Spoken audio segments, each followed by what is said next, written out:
তখন বিশ্বমিত্রের রূপ ধরিয়া যাত্রা করে যায়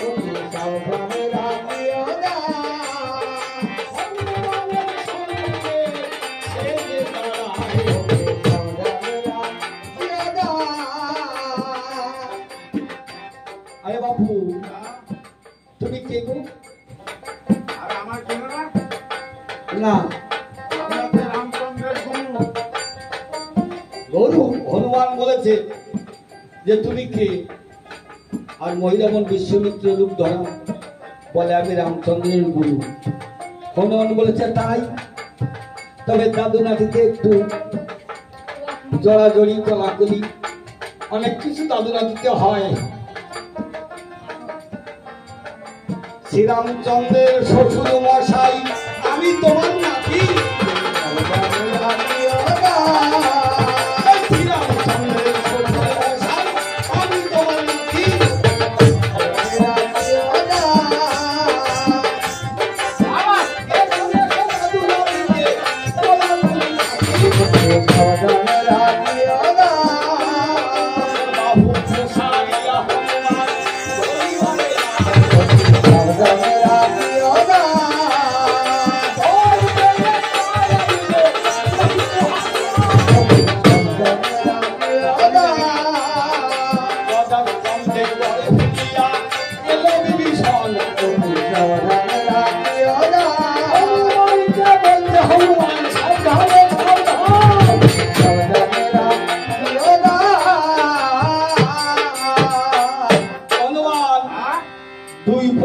কেমন ভাবে কেটে গেল? এবার আসছিল রামচন্দ্রের গুরু। প্রথমে কে? প্রথমে শ্বশুর। শ্বশুর। আর এবার আসছিল ওনার গুরুদেব। তুমি কি করলে? আমি বললাম যে তাহলে তুমি যদি শ্বশুর মশার গুরুদেব হও আর আমি শ্বশুর মশার আপনার সন্তান শিষ্য ছেলে, তাহলে দাদু নাতি একটু আসো কোলাকুলি করি। বেশ, এই কথা বলেছি, সেই দৌড়ে পালিয়েছে। হনুমান তবে তুমি বুঝেছো? মায়া করে আসছে কিন্তু বিষয় কিন্তু পরিষ্কার। খবরদার তুমি দাঁত ছাড়বে না, আমি চললেন। বিভীষণ গদা স্কন্ধে আবার গড়ের চতুর্দিকে ঘুরে বেড়াতে যাত্রা করেছে। মহিরামন বলেছে একবার নয় দুইবার নয় দুটি মায়া আমার ব্যর্থ হয়েছে। এইবার কোন রূপে যাই? বাহ, রামচন্দ্রের জননীর বেশ ধরে এমন মায়া কান্না কাঁদবো না, হনুমানের সামনে দিয়ে এমন চোখের জল ফেলবো কাদা হয়ে যাবে। আর রামচন্দ্রের মা কাঁদছে বলে হনুমান কান্না দেখে দাঁড় ছেড়ে দেবে। এবার তাই রামচন্দ্রের জননীর বেশ ধরে যাব, তাই কৌশল্যার বেশ ধরে উড়িয়ে কান্না জুড়ে দিয়েছে। হা হা আমি জানি রে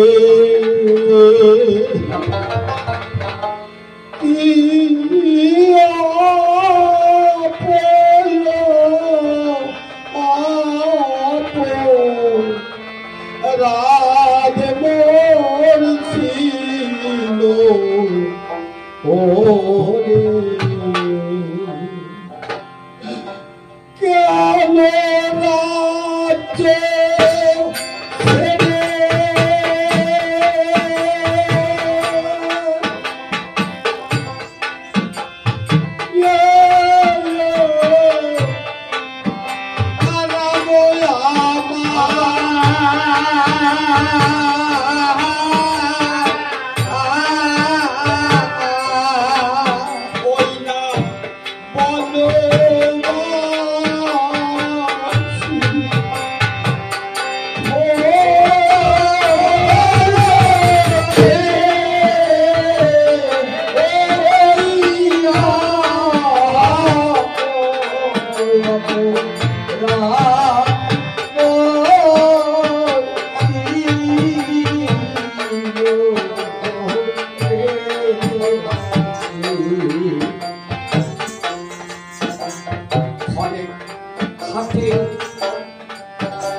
অনেক বছর বসে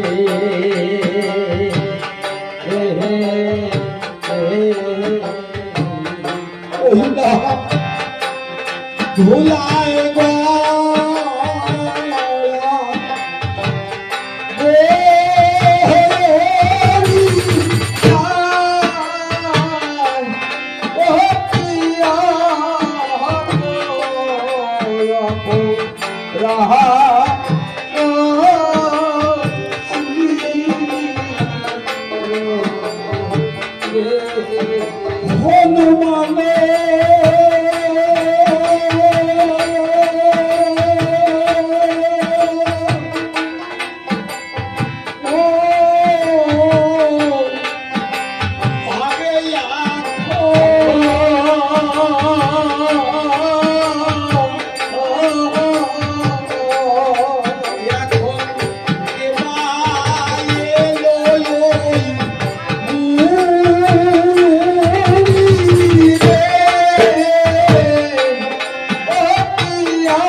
দুঃখের কথা বললে এখন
রামের মা কৌশল্যা।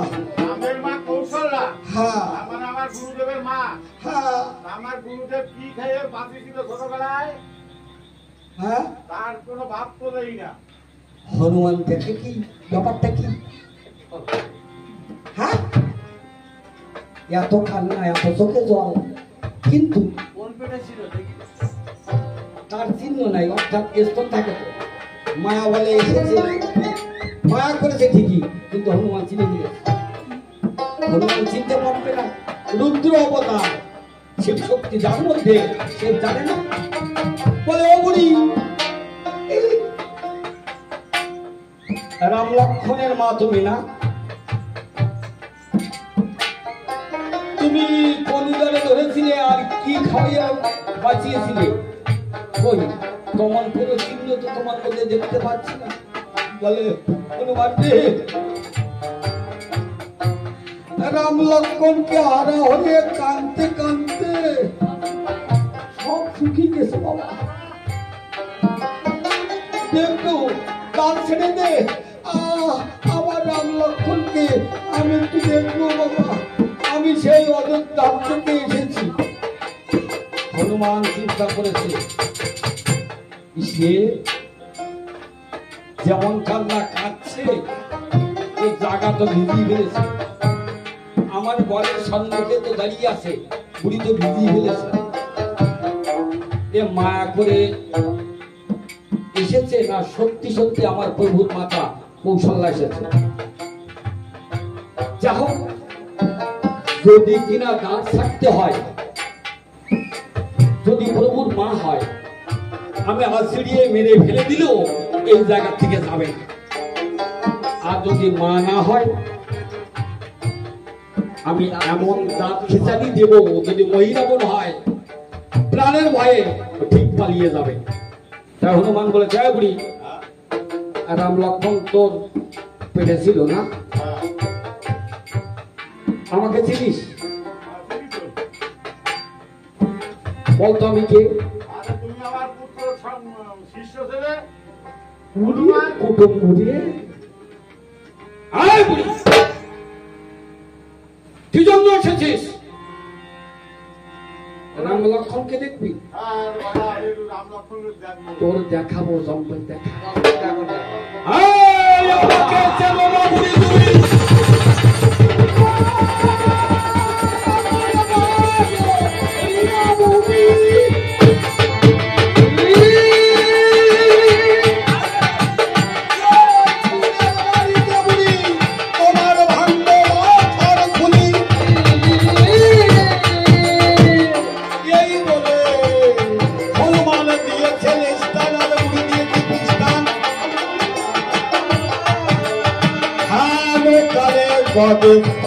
ঘরে ফিরিয়া এলো বিভীষণ।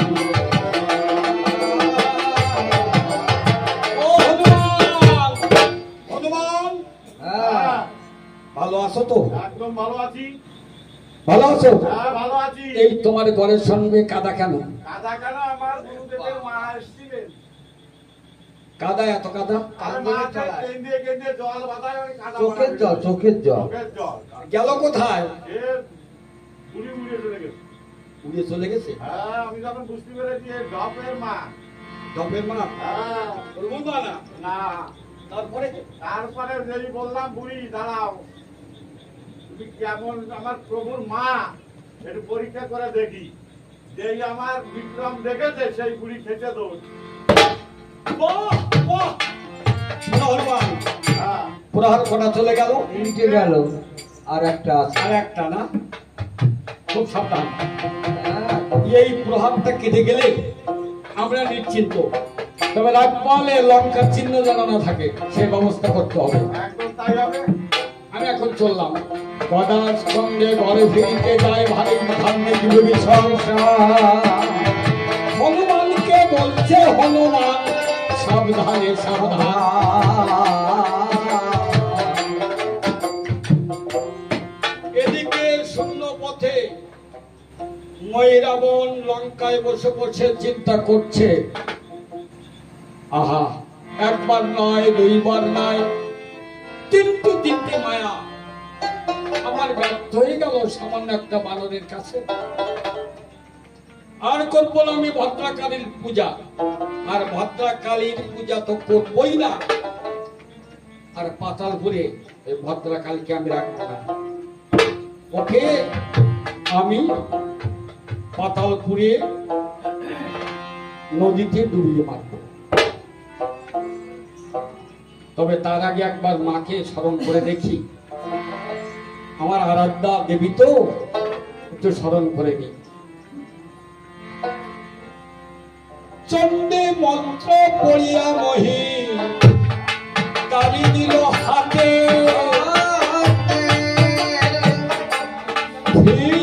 না থাকতে পারে দেবী মহিরাবণের মন্ত্রের প্রতাপে।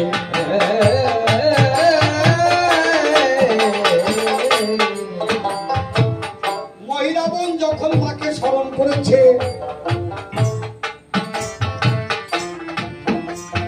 চণ্ডী মাতা শূন্যে এসে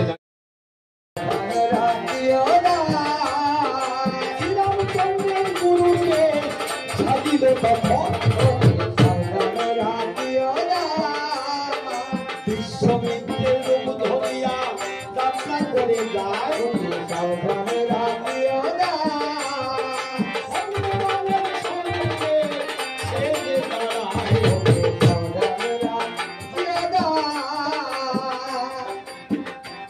আরে বাবু, তুমি কে গো? আর আমার কেন না? না, রামচন্দ্রের গুরু। গরু হনুমান বলেছে যে তুমি কে?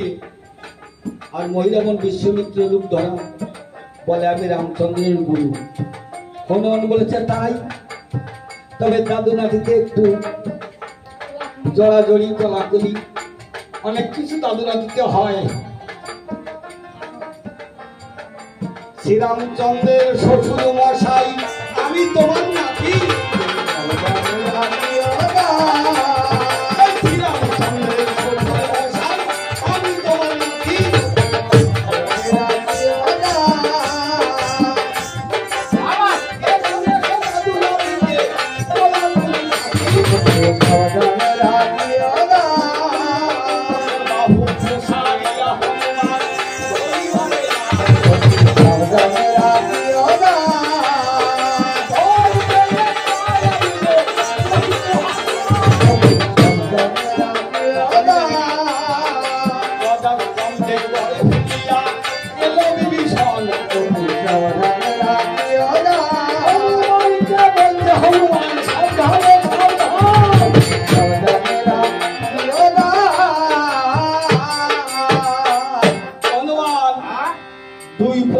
কেমন ভাবে কেটে গেল? এবার আসছিল রামচন্দ্রের গুরু। প্রথমে কে? প্রথমে শ্বশুর। শ্বশুর। আর এবার আসছিল ওনার গুরুদেব।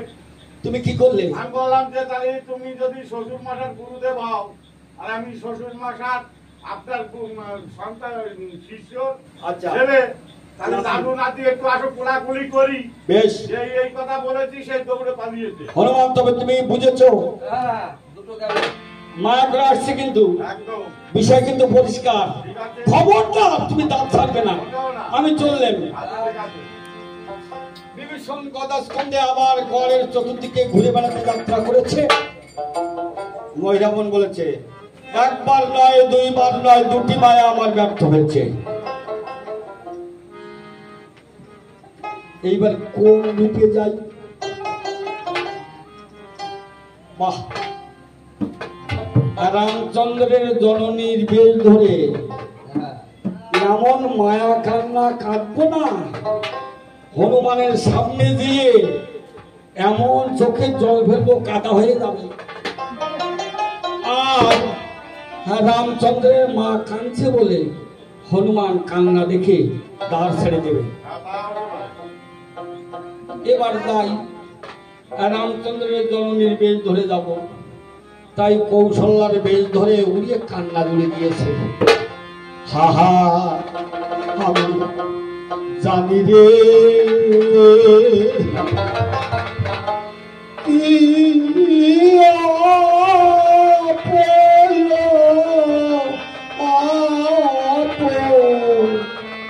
রাজ মোর ছিল ও রে, কেন রাজ্য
দুঃখের কথা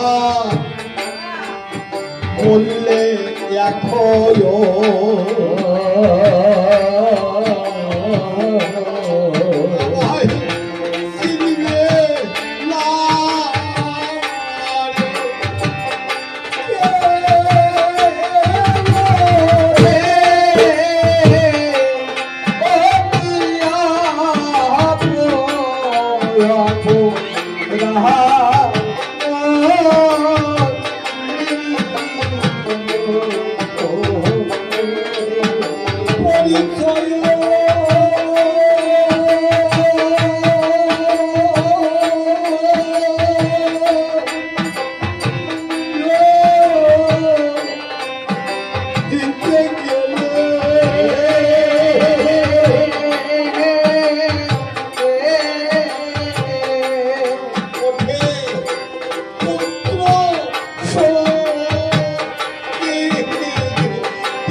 রামের মা কৌশল্যা।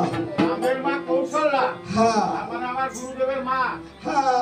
আমার গুরুদেব কি খেয়ে বাঁচিয়েছিল ছোটবেলায়? হ্যাঁ। তার কোনো ভাব তো দেই না। হনুমান দেখে কি ব্যাপারটা কি? হ্যাঁ, এত কান্না, এত চোখে জল, কিন্তু তার চিহ্ন নাই, অর্থাৎ স্তর থাকে তো। মায়া বলে এসেছে, মায়া করেছে ঠিকই, কিন্তু হনুমান চিনে নিয়েছে। হনুমান চিনতে পারবে না, রুদ্র অবতার, শিব শক্তি যার মধ্যে, সে জানে না। বলে ও বুড়ি, রাম লক্ষ্মণের মা তুমি না? তুমি কোন উদারে ধরেছিলে আর কি খাওয়াইয়া বাঁচিয়েছিলে? কই তোমার কোনো চিহ্ন তো তোমার মধ্যে দেখতে পাচ্ছি না। বলে হনুমান রে, রাম লক্ষ্মণকে হারা হয়ে কাঁদতে কাঁদতে সব শুকিয়ে গেছে বাবা। দেখতো কাল ছেড়ে দে, আমার রাম লক্ষ্মণকে আমি একটু দেখবো বাবা, আমি সেই অযোধ্যা থেকে এসেছি। হনুমান চিন্তা করেছে, সে যেমন কান্না কাঁদছে, ওই জায়গা তো ভিজিয়ে ফেলেছে। আমার ঘরের সম্মুখে তো দাঁড়িয়ে আছে, বুড়ি তো ভিজিয়ে ফেলেছে। এ মায়া করে এসেছে না সত্যি সত্যি আমার প্রভুর মাতা কৌশল্যা এসেছে? যা হোক, যদি কিনা দাঁত থাকতে হয়, যদি প্রভুর মা হয়, আমি আছড়িয়ে মেরে ফেলে দিলেও এই জায়গা থেকে যাবে না। আর যদি মা না হয়, আমি এমন দাঁত খিচানি দেব, যদি মহিরাবন হয় প্রাণের ভয়ে ঠিক পালিয়ে যাবে। তাই হনুমান বলে, জয় বুড়ি, রাম লক্ষ্মণ তোর পেটে ছিল না? আমাকে চিনিস? বলতো আমি কে? তুমি আমার পুত্র শিষ্য ছেলে কুটুম বুড়িয়ে। কি জন্য এসেছিস? রাম লক্ষ্মণকে দেখবি? তোর দেখাবো জম্পের দেখা।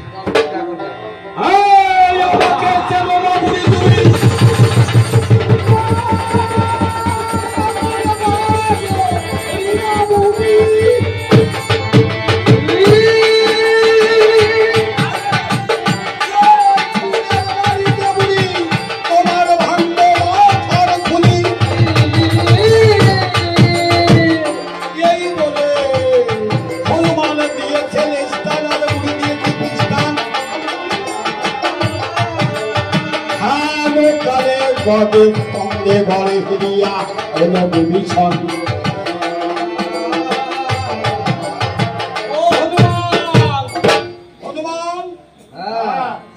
ভালো আছো তো? একদম ভালো আছি। ভালো আছো? হ্যাঁ ভালো আছি। এই তোমার ঘরের সঙ্গে কাদা কেন? কাদা কেন? আমার গুরুদেবের মা এসেছিলেন। কাদা এত কাদা? আর মাকে কেন্দ্রে কেন্দ্রে জল বাতায়, ওই কাদা চোখের বানাবে। জল, চোখের জল। চোখের জল। গেল কোথায়? এ উড়ে উড়ে চলে গেছে। উড়িয়ে চলে গেছে? হ্যাঁ, আমি যখন বুঝতে পেরেছি এ ডপের মা। ডপের মা? হ্যাঁ, ওর বউ মা না? না। তারপরে? তারপরে যেই বললাম বুড়ি দাঁড়াও, তুমি কেমন আমার প্রভুর মা, একটু পরীক্ষা করে দেখি। যেই আমার বিক্রম দেখেছে সেই বুড়ি খেতে দৌড়। বাহ, বাহ! হনুমান, হ্যাঁ, প্রহার কটা চলে গেল? তিনটে গেল, আর একটা আছে। আর একটা না? খুব সাবধান। হ্যাঁ, এই প্রহারটা কেটে গেলে আমরা নিশ্চিন্ত। তবে রাজমহলে লঙ্কার চিহ্ন যেন না থাকে, সেই ব্যবস্থা করতে হবে। একদম তাই হবে। আমি এখন চললাম। গদার সঙ্গে ঘরে ফিরিতে যায় ভারী ধান্যে দিল সংসার। হনুমানকে বলছে হনুমান, সাবধানে সাবধান। এদিকে শূন্য পথে ময়রাবণ লঙ্কায় বসে বসে চিন্তা করছে, আহা, একবার নয়, দুইবার নয়, তিনটে মায়া আমার ব্যর্থ হয়ে গেল সামান্য একটা বানরের কাছে। আর করবো না আমি ভদ্রাকালীর পূজা, আর ভদ্রাকালীর পূজা তো করবই না। আর পাতালপুরে এই ভদ্রাকালীকে আমি রাখবো না। ওকে আমি পাতালপুরে নদীতে ডুবিয়ে মারব।